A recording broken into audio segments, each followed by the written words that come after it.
bukizwa ntiyabigumyemo, akava mu bukizwa akaja mu bindi bitagira ikimazi, agahengamira mu banyantege. Amen. Twaragize nawe rero jewe nsenga kuwa Mungu no kuwa mbere, aho ntahera nije nza gusenga ku mugoroba. Nejo ni jewe, iyo ni misi nkunda kuboneka aho ntawunkorera. Ku munsi wa kabiri ni madamu, mugabo nkava nsubiramo orere wahora asenga kuwa gatatu aheruka buza kubaka urugo rwiwe. Umugororotsi mu misi ya Dawidi yavuze ngo mu misi yabayeho yaritegereje umuntu yitwa umugororotsi, nahagenda ashikirwa n'amarushwa, nahagenda ageragezwa nk'uko abandi bose bageragezwa canke akagomba kabarusha, ntaho yigeze ahebwa. Kandi naranezerewe cane, Yobu yagumanye ubugororotsi, naho ivyo vyaheze n'umugore aramenya ko Yobu agororotse. Mu bana ndafise abana benshi, mugabo harimo batatu nkunda bafise ingabire. Umwe nababwira aheruka kuza kubaka afise ingabire yo kugera. Ibaza umunyeshuri ajya amahera umuntu amuha.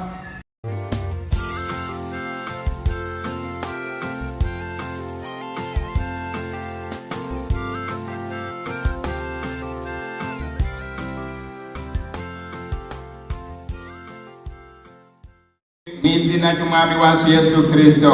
Amen. Muri impore Imana ishimwe. Nuko turashimiye Imana yacu itwitwaririka ku murango no mw'ijoro, yatwemereye ko tubaho mu masinzi menshi y'abatakiriho muri kino gitondo, natwe tukaba twisanze muri uyu mugisha. Yakoze cane, nihabwe icubahiro. Nuko turashimiye abavyeyi bahaye akakanya ko guhagarara hano. Imana yo mw'ijuru ibampere umugisha. Bashikije ivy'Imana yakoze, narinzi ko nshobora guhagarara ngaha uko nari nabibonye. Imana nishimwe cane. Nuko rero imurambi abamenye ko nzoba ndino barandungikanye intasho hamwe na madame n'abana, muzakire mw'izina rya Yesu Kristo. Nuko rero tudatebeje tugomba dusangira amajambo y'Imana yanditswe muri iki gitabo ca Yobu, muri iki gice ca mbere duhere ku murongo wa mbere. Aho twaherukana twasangiye amajambo y'Imana atwibutsa umunsi wo kugira ntabari hano, umunsi wo kugira umunsi wo gukirizwako. Uyu munsi naho tugomba tuvugane ku ijambo rivuga umugororotsi. Mwese ndabipfurije kuba abagororotsi. Barira mugenzi wawe mwicaranye, ndakwipfurize kuba umugororotsi. Bisubiremo bose kubimubwira byumve. Mbega kuba umugororotsi ni vyiza? Ni vyiza mugabo biragoye. Bisaba umwete, bisaba ingufu. Imana ishimwe. Dusome rero mu gitabo ca Yobu mu gice ca mbere, duhere ku murongo wa mbere. Indanzi y'ijambo ivuga ngo kugororoka kwa Yobu. Mu gihugu cy'Uzi hari umuntu yitwa Yobu, kandi uwo muntu yari umuntu atunganye w'umugororotsi, yubaha Imana akitandukanya n'ikibi. Yari afise abahungu 7 n'abakobwa 3. itunga ryiwe ryari intama 7,000 n'ingamiya 3,000, inka 1,000 zirima, indogoba zivyara 500 n'abakozi benshi cane. Nuko uwo muntu yari uhambaye gusumba abantu bose bo mu buseruko. Imana idufashe. N'aya majambo dusomye hano y'uyu muntu, Bibiliya ishingira intahe ko yari umugororotsi. Namahunda kubarira abantu ikintu cose Bibiliya ivuze ko cera kiba cera, ivuze ngo kirirabura kiba cirabura. Bibiliya rero ivuze ngo uyu muntu yari umugororotsi. Naregeranije rero ibintu byose byabaye kuri we, ndavyegeranya ndabishira mu migwi ibiri. Imana idufashe. Imana nidufashe. Umugwi wa mbere n'umugwi wo kubaho mu mahoro n'umutekano. Niko yarabayeho uwo muntu. Mvuze uko kubaho neza mu mahoro n'umutekano haba hugariyemo ibintu byinshi. Ni ukuvuga umuntu bita umugororotsi aba ari umuntu w'inyama n'amaraso, yavutse uko abandi bavuka, arabatizwa uko abandi babatirizwa, mugabo akagira iyindi ntambuko, agatera aja imbere mu by'agakiza. Imana idufashe cyane. Ni ukuvuga rero Yobu ibyiwe byose navyegeranirije muri iyo migwi ibiri. Yarabayeho neza. Iyumvire, umuntu yarafise abana 7 b'abahungu. Mwumva umuntu atababayeho neza. Uri umushinga ntaho ufise abana 7 b'abahungu, ibaza ngo abantu bose bopfa gukandagira mu rugo rwawe. Abahungu, abakobwa 3, reka tureke kubavuga ko mugabo abahungu.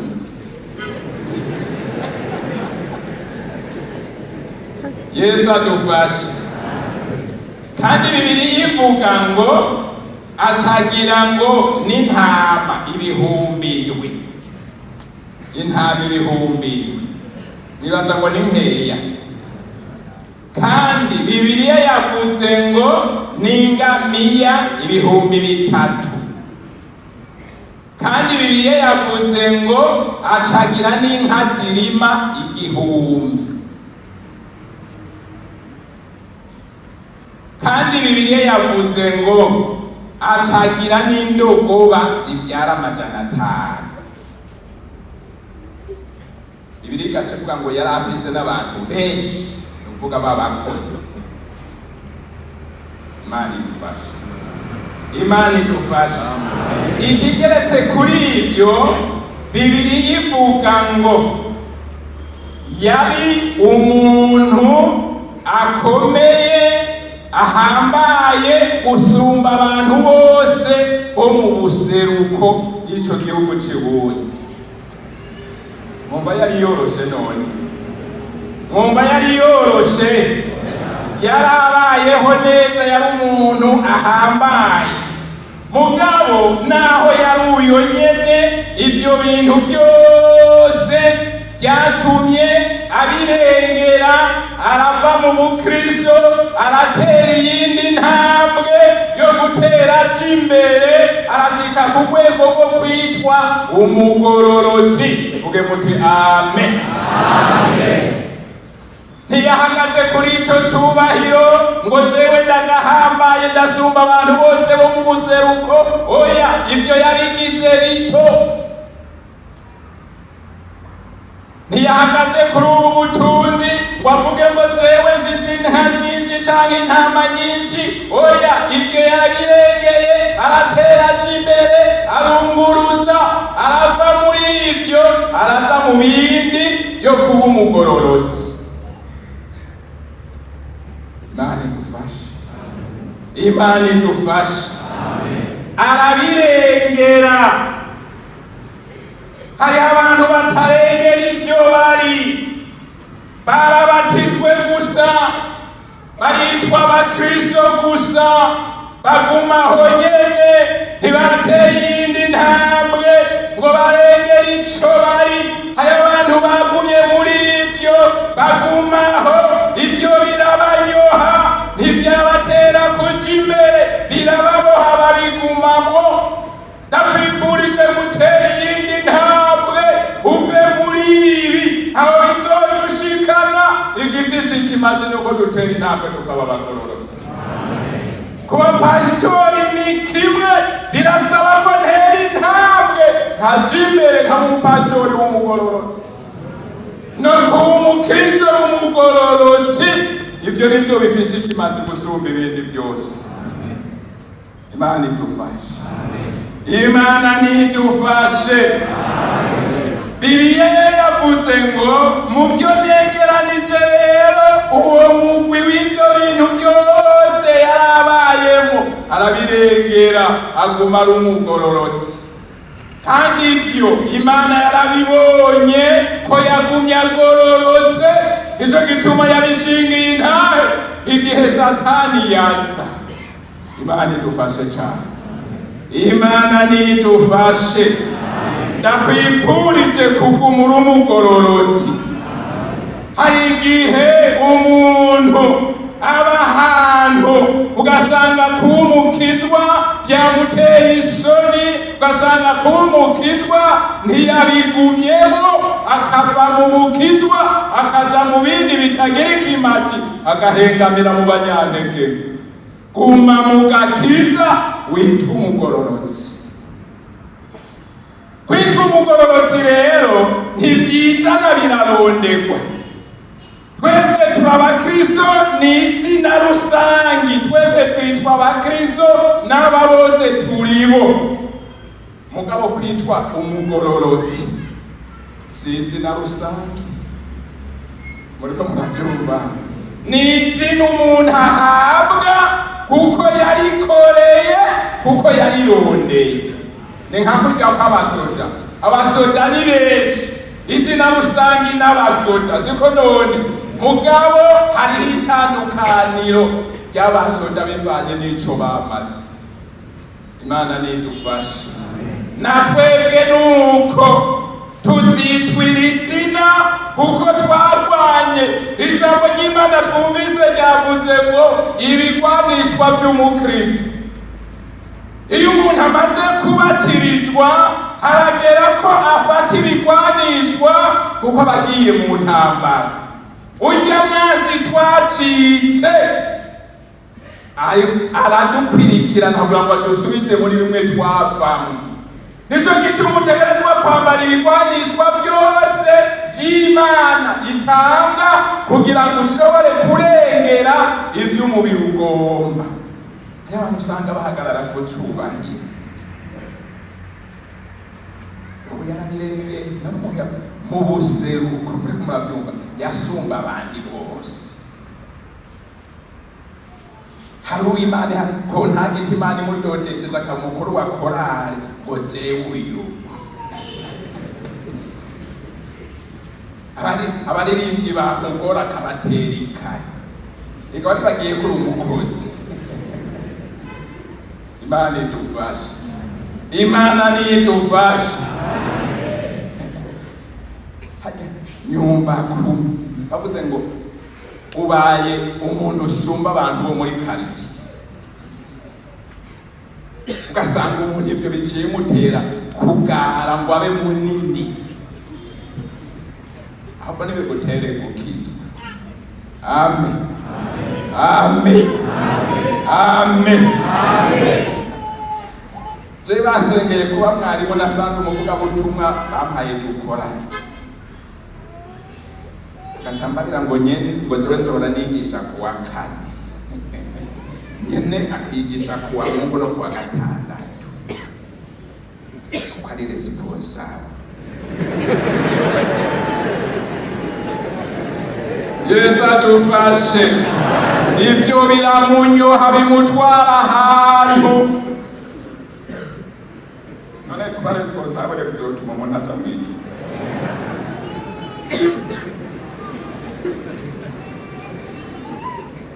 Natokera kuwa gatandatu canke kuwa Mungu yajanye na pastori gufasha ikanisa. Kandi biranamugora, arahagarara mw'ishengero aravuga ngo ni jewe muzohora muza ngo tubonane. Mugabo abantu barabimwankira, abantu b'Imana baraba. Baravuga ati twe tuzoza iyo tugomba. Yesu adufashe. Yesu adufashe. Aha abagororotsi bariho. Nimba vyakunaniye kugororoka, abagororotsi bariho. Nanje ntaremeye muko nyene. Ndemera kuwa kane nkasigura ndyohewe. Yesu adufashe. Yesu adufashe. Yavuga ngo ndakuravye ngo muri filozofi yakunda kuvuga ngo umeze nka Leonce, Kayiseri Leonce, ngo yaje uko baje. Yesu adufashe. Yesu nadufashe. Kitwa neza, Imana ikurabe neza, hanyuma izokwita umugororotsi. Cubahiro ni cubahiro nyene. Icuri ni icuri nyene. Igihambaye ni icuzoba hirya yejo imbere y'Imana. Nico gihambaye gusa. Wavyumvise neza. Ivy'uruno musi ni bito. Ibifise ikimazi ni icuzoba ejo canke hirya yejo. Umunsi nzamba y'Imana izoba. Nico gihambaye gusumba icuri. Imana idufashe. Imana idufashe. Umugororotsi rero bagenzi arageragezwa. Umugororotsi w'Imana amageragezwa n'inzonja ziwe, ibimubabaza ibimurusha n'inzonja y'amagaburirwa. Wese hamwe. Umugororotsi w'Imana amageragezwa n'inzonja ziwe, ibimubabaza n'ibimurusha n'inzonja y'amagaburirwa. Zurarya. Naho harimwo ibirura zurarya, ejo ni heza bitosoza.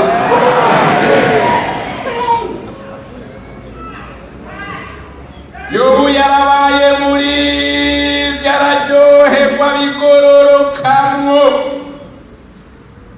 ibintu bica birahinduka.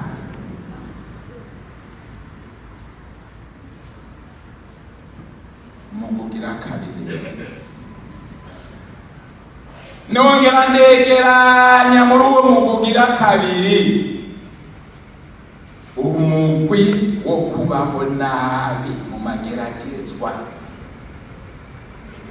Kandi ubwo buzima bwo kubaho nabi nabwo nyene bwugariyemo ibintu byinshi.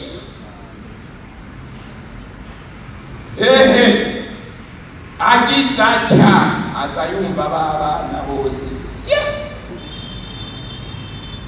cumi.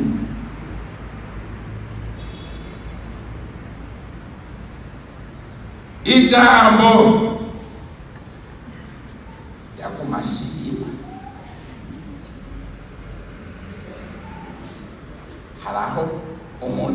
umunyantege nke aho twari murambo umuvuzi w'ubutumwa yavuze ko tuzopfa hama rero avuga ingene abantu babura abantu bakarira. Nagomba ndabivuge nanje ukazobona uwawe apfiriye mu vyaha urarira mugabo agapfa ari umugororozi urazogomba utwenge. Abantu bavyita uko bavyise mugabo utwenge. Imana idufashe, Imana idufashe, Imana idufashe, idufashe. Abana bose 10 ngo barapfuye ngoraho ngo niwe yagavye ngo none aragaburuje izina ryiwe rihabwa icubahiro. Abana 10 bapfuye.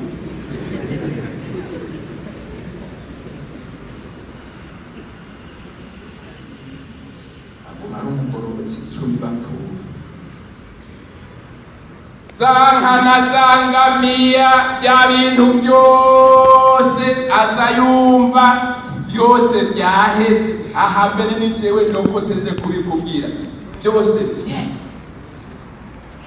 Ijambo ryari uhoraho niwe yagavye none aragaburuje izina ryiwe rihabwa icubahiro.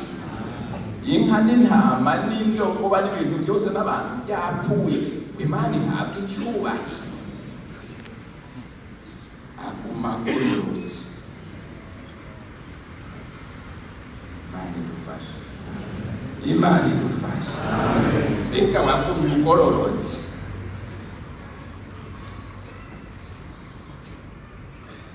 Hari igihe ibihe biza ku muntu kandi ibyo bihe bikaza Imana ibibona. Abatabizi bakidogera Imana ngo jewe Imana yarampevye. Oya ntiguheba, yagombye kuca muri ivyo kugira ngo izina ryayo rihabwe icubahiro. Harababa mu bihe bagomba kuba mu bihe vyiza gusa vyo kwama baryohe. Oya nibi bihe nyene dutegerezwa kubibamwo. Tena nigeze kubura madani aho kwa muganga aho ibujumbura kuri wa kane. Umunsi sinzoragera hari ku munsi wa kane. Bamukoze abaganga baca baraza barampenda barinze guhoya hoya. Kumbe madamu n'umwana bapfuye bose. Acaza amanza kumbarira ngo yavyaye akana kaciye gapfa. Yabimbarira ngira ngo byose hamwe singene vyagenda. Vuga ati nta kundi. Haheze nk'inota 30 nzamona aragarutse amanza kunyitegereza. Yarumva arambaye ngo na nyina wako kana ngo yagiye mu wihanga.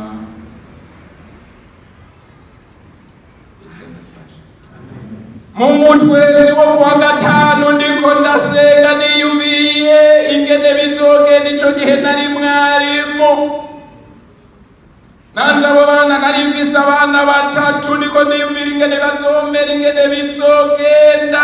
Abo bana bari abana beza bakunda kuba muhira niko abanye nasenge ntibagenda. Yo narababwira ati genda kabanya ngo senge bakanka. Hama nagiye numva mbabaye ndarumva ngo none kubabara ngo wagomba ko bibakuri.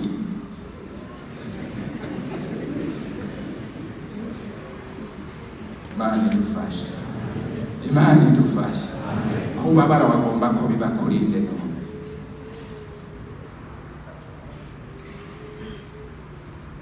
Ndemera ndatekereza nariko ndasenga amasengesho hari 11 y'amasengesho yo kuvyuka gica gikorokeramo ndavyibuka ncandamererwa nabi. Inyuma yaho zanumva ijwi rivuga ngo humura ivyo vyabaye ndabizi. Nta kiba ku muntu Imana itakizi hano. Kandi suko Imana ibikwanka, suko Imana ibinyanka. Oya ivyo bitegerezwa kubaho tukiri ngaha munsi y'inzu. Imana idufashe. Ico bisaba kugumana ubugororotsi. Ibihe bibi byoza ubugororotsi bugumeho. Ubukene bwoza ntibukureho kugororoka. Kandi naranezerewe cyane Yobu yagumanye ubugororotsi. Naho ibyo byaheze n'umugore aramenya ko Yobu agororotse. Mbega umugore wawe arazi kugororotse? Umugabo wawe arazi kuri umugororotse? Abana bo barazi kugororotse? Abavyeyi bawe barazi kugororotse? Ababanyi bo barazi kugororotse? Ejo tuyaga na madamu imisi myinshi twarabisezeranye neza, ndamubwira ati uzombera umuhanuzi naje nzokubera umuhanuzi, ngomba ko azonshikana mw'ijuru naje nkamushikanayo. Niko mwavyo kandi turakundanye pe. Ndabivuga nkabibwira abantu nkabishingire nayo ndi mu wiga yabubatse.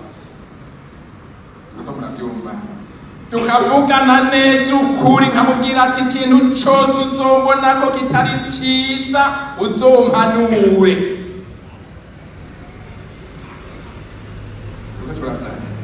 Najewe nkamubwira ati ico nzobona kitari ciza nzoguhanura.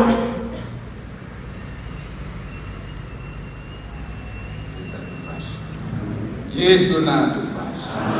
Yesu nadufashe. Aranzi ko ngororoka imbere yiwe.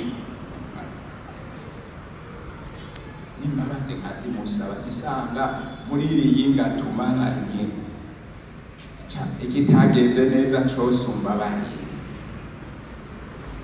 Kuba umushinga ntahe bica bimva ko gasha. Birabandanya niho ncanumva ko ndi umushinga ntahe ashitse mu rugo.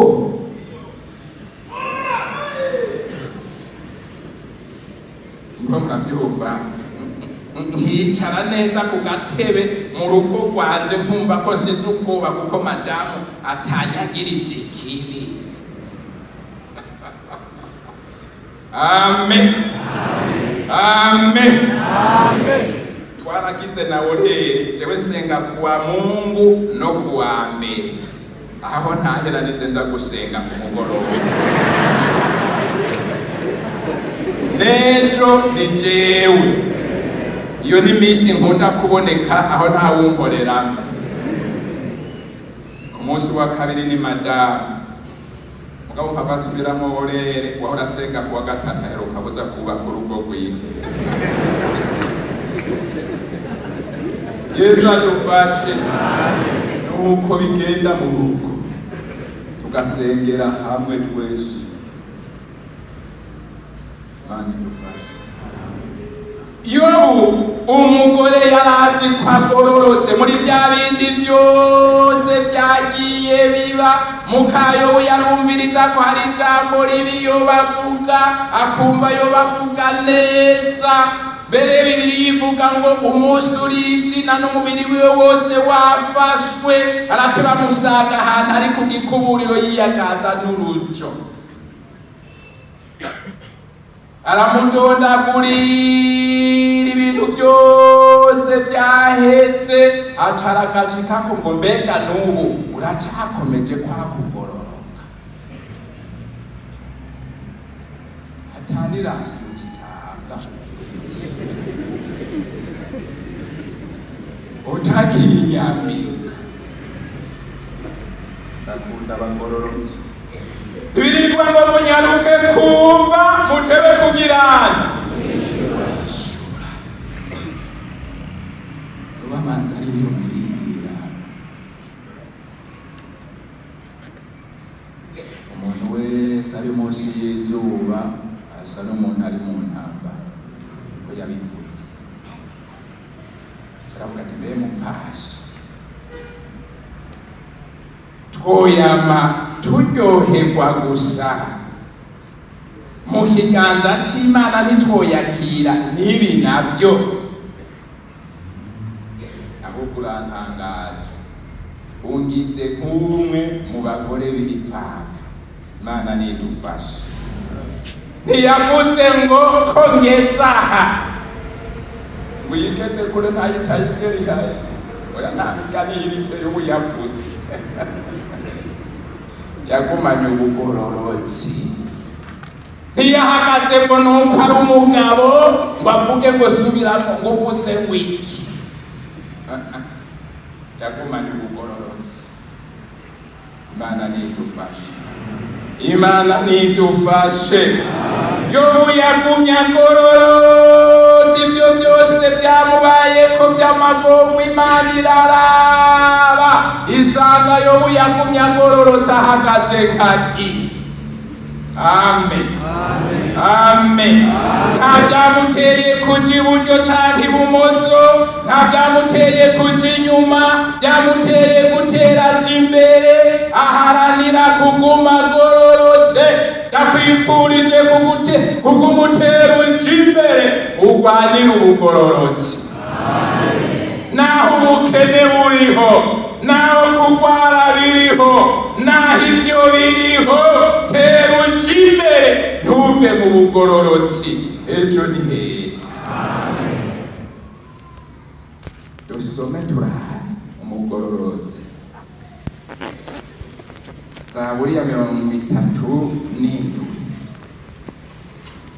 Turaba umugororotsi. Ego umugororotsi arazwi, naho butazwi n'abantu. 37 ku murongo wa 25.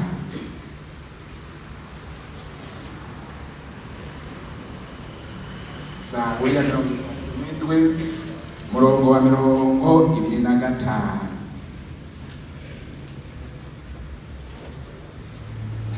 Avuga ngo uhereye nkiri muto none ndashaje, ariko sinigeze kubona umugororotsi yamerewe kutabafise Bibiliya, canke uruvyaro rwiwe ngo rumere gute. Umviriza, ariko ibimubako agira ubuntu, umusukira akagurana abandi, uruvyaro rwiwe rukagira umugisha. Vuge muti amen. Yobu yavuze ngo umugororotsi mu misi ya Dawidi yavuze ngo mu misi yabayeho yaritegereje umuntu yitwa umugororotsi, naho agenda ashikirwa n'amarushwa, naho agenda ageragezwa nk'uko abandi bose bageragezwa canke akagomba kabarusha, ntaho yigeze ahebwa. Imana idufashe. Imana idufashe. Imana ntimuheba. Ndabona Daniyeli yagumye agororotse yanka gukora ivyo abandi bose bakora, kuko yarazi ko ari bikira mu magororotse. Aremera aratabwa ahantu habi, mugabo agumana ubugororotsi. Imana iramuraba imusanga aho hantu. Amen. Ntiyamuhevye. Shadraka, Meshaki na Abedunego Imana ntiyabahevye sha. N'abasefi Imana ntiyamuhevye. Ni nk'uko nawe witazoguheva. Guma mu bugororotsi. Ivyo bireke bimera uko nyene, mugabo uguma ubugororotsi. Iyatumye ivyo biba izobikurengana. Yaravyitegereje kuva akiri muto arakura kugeza iyo asaza, ahiga ku mugororotsi asanga ntaho yigeze ahebwa. Imana idufashe. Imana nidufashe. Imana nidufashe. Ntaho yigeze ahebwa, ntaho yakwibagiye. Kumugororotse ugumwe mu bugororotsi. Tugomba dusoze turabe iherezo ry'abagororotsi. Reka ntituzohereza ngaha muri ubu buzima bumeze uku nyene, oya ntituzobuherezamwo. Hari abantu bakunda kuraba aba bantu badakizwa, aba bantu bimererewe neza, bareke banezerwe uyu munsi, ejo bazorira, ibintu bizohindukira, twe kumenga tumerewe nabi, ejo tuzonezerwa. Amen. Amen. Amen. Abana ndafise abana benshi, mugabo harimo batatu nkunda bafise ingabire. Umwe nababwira heruka kuza kubaka, afise ingabire yo kugera. Ibaza umunyeshuri ajya amahera umuntu amuha, yaruguruje konti arabika amahera mwibanga niwe twebwe abatwiye tutabizi. Yesu adufashe. Mose uretse nabariranye na ngo ngiye Bujumbura, acanzanira inkofero n'umupira. Nyina aramubaza ati ayo mahera bayakuye? Avuga ati je nabonye papa yambara inkofero kubera umuganga yantegetse kwambara inkofero. Hano ubu ndayifisira ahantu mugabo irantera isoni kwambara, aho ntahera ndayishirako. Yesu adufashe kugera. Ubundi mwana agira kabiri, afise ingabire yo gusenga, kandi ni bato batabo babiri, afise ingabire yo gusenga, akongera agashima. Nubwo mpava mpitana agakati ngo mashike ku ntumbero y'iherezo ry'abagororotsi. Uwo mwana rero afise ingabire yo gushima, kandi gushima kwiwe gutera gukura, sinzi yarikura. Kare yashima ajya duhejeje gufungura akavuga ngo murakoze Imana ibahezagire, akongera agatera intambwe ngo murakoze Imana ibahezagire ibongera amahera. Nanza tame none ubu nahageze ku rwego ko kuvuga ngo Imana ibahezagire, Imana ibongera amahera, ngo yuzure imifuko. Agacashirako ngo yuzure n'inzu. Yiga mu wa mbere ngo muyasire mu mifuka areke gukwigwayo, ngo ayandi muyagira amapfundo menshi. Amen. Ndamukunda. Agacashira kakavuga ngo kandi kirenge ico Imana izokusanire mw'ijuru.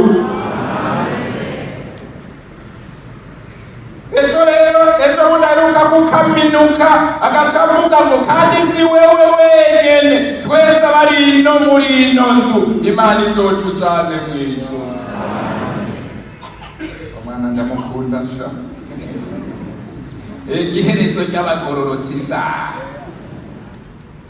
reka twoba twaruhiye ubusa duhereje aha, twoba twaruhiye ubusa nk'abantu. Akandi kana nako gatoya gakurikiwe rimwe, gafise ingabire yo gusengera indya, afise isahani kwiwe arazi ingene isa, bihenze bakamushirira ku yindi sahani ntarya, ararira. Kuko mu gusenga amanza gufata isahani yiwe akagira ubu, akurikiwe rimwe kwera. Gasengera ivyo kurya bifasha ubu, gasenga mu tujambo tutumvikana, gasenga gose, mugabo agiye guheza ukaza wumva aravuze ngo amen. Yadutanze acavuga ati nitujye kuri iryo sengesho. Amen. tugaca turya kweri, kandi ahejeje kurya nyene acagenda aturindira ngo dusenge, acagenda agasushika mu gitanda ukaza wumva naririmbye ngo sengera abanzi bawe bose ibahe kuramba, aza wumva agatero karamutwaye ati ibiri, kandi avyuka kare akaza aza kubaza nyina ati mbe mwandarije, ntapfa kurya arabaza ati mbega birya nabonye ni ivy'iwanje. Yesu adufashe. Mucete c'Abifilipi niho tugomba kurangiriza gatatu, turabe iherezo ry'abagororotsi ba dini. Mucete Pawulo yandikiye Abifilipi muri iki gice ca gatatu umurongo wa 20.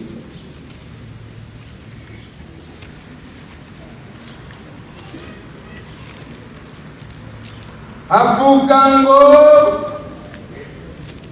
tweho iwacu ni hehe abafise Bibiliya bivuge rwose, tweho iwacu ni hehe, niho twiteze umukiza ko azova, niwe mwami Yesu Kristo. Mwese vuga ati amen, amen. Abagororotsi mwese iyo muva mukagera iwacu ni mwijuru. Amen. Kwa ntabatari nezererewe abagororotsi mwese tweho iwacu ni mwijuru. Amen. Niho tuzoza kuruhukira amagorwa yose duhura hano mw'isi. Niho tuzohanagurirwa amosozi yose twarize, niho tuzokurirwa ko bya bitetegwe byose. Eka abantu bagenda n'ibitetegwe, abantu babashitseko mugabo kanzira Imana ikwemera wagumanye ubugororotsi, izoduhanagura amosozi yose twarize, tuve muri uko gupanga. Eka mwijuru ntituzosubira gupanga, eka mwijuru ntituzosubira gusonza. Undi mukristo atanze ivyari vyavuze ngo sanga mwijuru tutazorya ubuzima uburobe. Imana iraturekeza ngaha.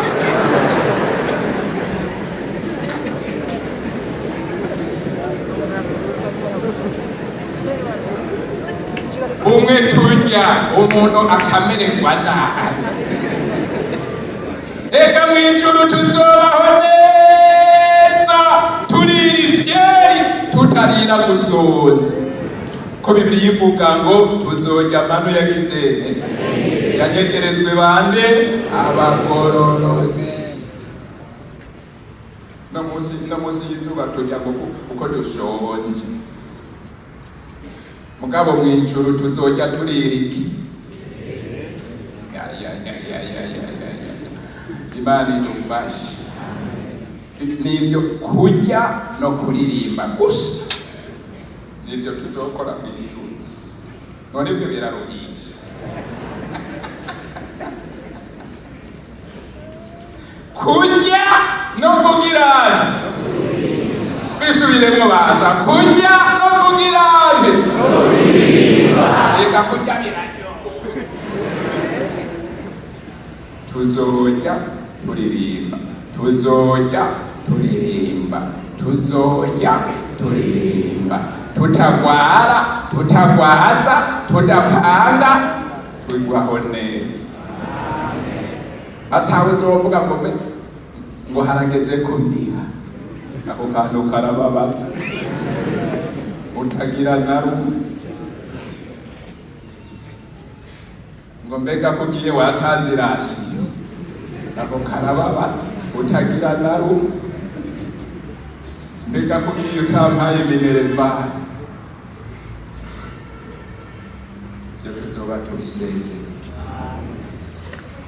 Gumana ubugororotsi, ejo iwacu ni mwijuru, niho twiteze umukiza ko azoba. Ijuru ni iry'abagororotsi, abantu bagumye bagororotse, arabanyacubahiro, arabahambaye, arabatunzi. Agira umuntu atunga, muramarira abakerezo banze, umuntu akagira ibotiki rimwe ibiro 50 y'ifu, agaca bakuririmba akagara mu kabotike karimo ibiro 50 y'ifu.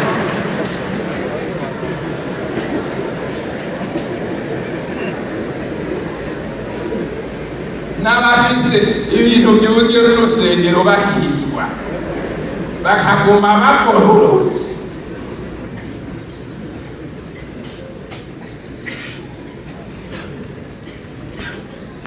Kizwa twegere iwacu. Ivyo bikubuza kugororoka nta na kimwe uzotwara, byose bizosigara n'izo modoka zose.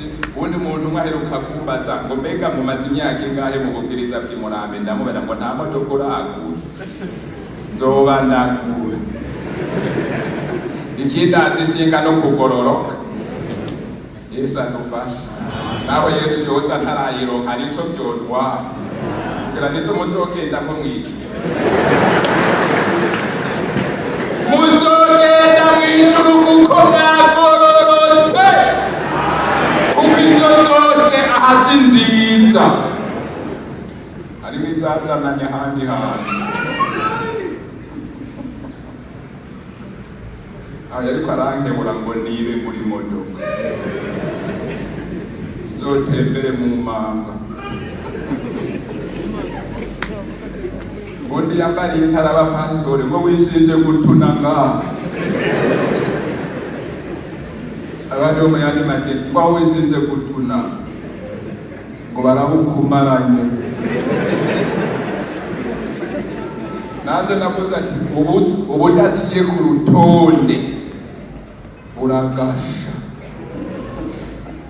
Ararindiye ubu buri ku rutonde rero.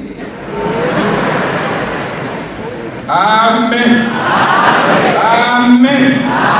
Ubu niko ndagwana kugira ngo nzobushikane kwa data nkiri umugororotsi. Naho nzoba ntararonka imodoka, ngenda n'amaguru, ivyo birampagije. Igikuru gusa nuko nzoshika kwa data wo mwijuru. Aya majambo Imana yashimye ko dusangira. Mwese muyumvise, Imana ibahezagiye.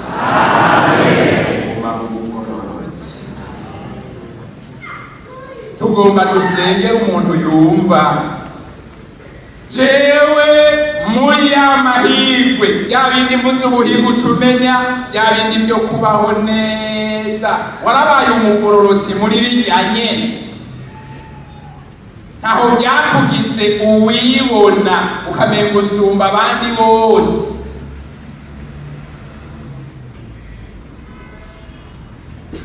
Muri bya bindi navyo bindi bihinduka, wagumye uri umugororotsi. Umuntu yumva ko atagumanye ubugororotsi, turamuhaye kaza asuke hano umusenge.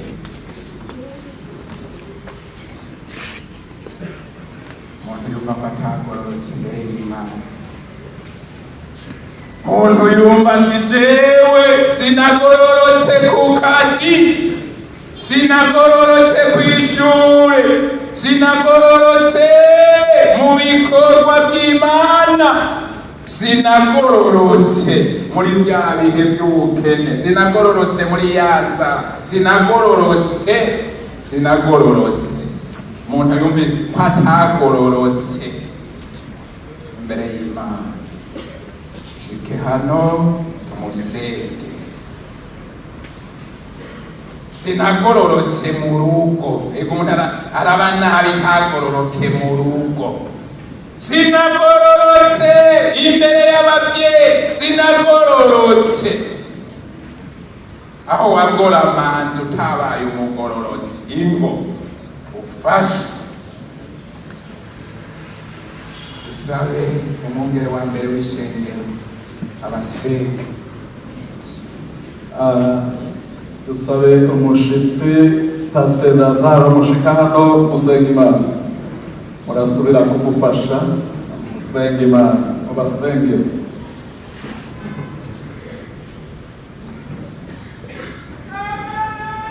Mana yacu uri mw'ijuru, izina ryawe ryubahwe.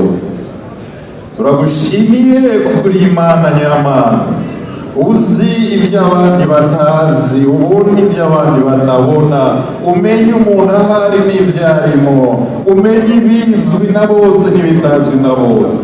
Turagushimiye ko aba bantu bapfukamye hano bihujije kugira intambuko yo kuja imbere mu bugororotsi, yo kwitunganya nawe, kugira ngo ubuzima bwabo buguhimbare, ubuzima bwabo bugushire hejuru nk'Imana nyamana, nk'Imana ishoboye byose, nk'Imana izi byose, iri hose kandi igomba kutugirira neza. Ubahezagire Mana, nubabarire mu izina rya Yesu, nubatunganiriza ubuzima bwabo, nubahe kumenya bikwiriye rwose.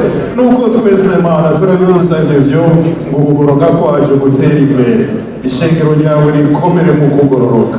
Nuko rero uhabwe icubahiro, ubahezagire Mana, nubahezagire, niwumve Mwami ukwatura kwabo, nanone muri Yesu Kristo baharongere umugisha w'Imana, baharongere kumenya Imana, baharongere kwihanganira ivyabo, baharongere kwihanganira amageragezwa Mwami w'abami. Nuko ushimwe ko wumvise amasengesho yacu, wumve Mwami ko wumvise nanone ibyo bakubwiye.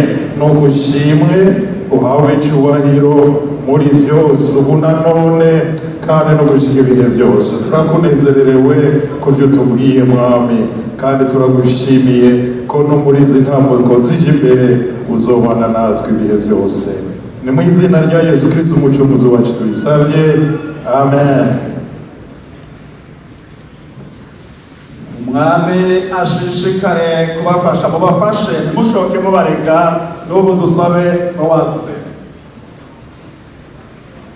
Mana data wa twese ushoboye byose uri mu ijuru, haleluya. Uri Imana yo kwizigirwa, uri Imana y'inyabushobozi, kandi uri Imana ihambaye. Turagushimiye Mana ku ijambo ryawe, ijambo ryawe Mwami rihamagariye umuntu uwo ari we wese kugira ngo Mwami, haba mu bibazo haba mu byiza, agume ari umugororotsi. Benshi Mwami bagenda batimuka bakabuvamo kubera ibintu runaka bihagaze imbere yabo, ariko noneho Mwami muri kano kanya ngaba no Mwami abakozi bawe, abasabyi bawe Mana baraciye bugufi imbere y'ubwiza bw'Imana. Kristo Yesu wera, data w'urukundo, data w'imbabazi, turabasengeye Mana, urabafasha. Amaraso yawe wavuye i Golgota ku musaraba niyeze umuntu uwo ari we wese, akubere umwizigirwa, akubere umugororotsi. Kristo Yesu mukunzi, ibyo ari byo byose Mwami tubona bya hano mu isi byama bigenda bihindagurika, ariko uri muri wewe yama ari icaremwe gisha. Iyo umuntu ari muri wewe aba abaye icaremwe gisha. Ari nacyo gituma Mwami rero dusabiye aba bose kugira ngo umuntu uwo ari we wese yongere Mwami akwegere, yumve neza yuko ashikamye imbere y'ubwiza bw'Imana. Urakoze ko bose uye kubagirira imbabazi, tubasabiye mu izina rya Yesu Kristo Mwami wacu, amen. Mwami abahezagire. Sengere abantu bagwaye, umuntu wese yumva ko atameze neza mu mubiri, ahagararira hari kandi ahagararane ukwizera. Bibiliya ivuga ngo gusenga bifatanije no kwizera bizobyutsa umugwayi. Ngomba tubasengere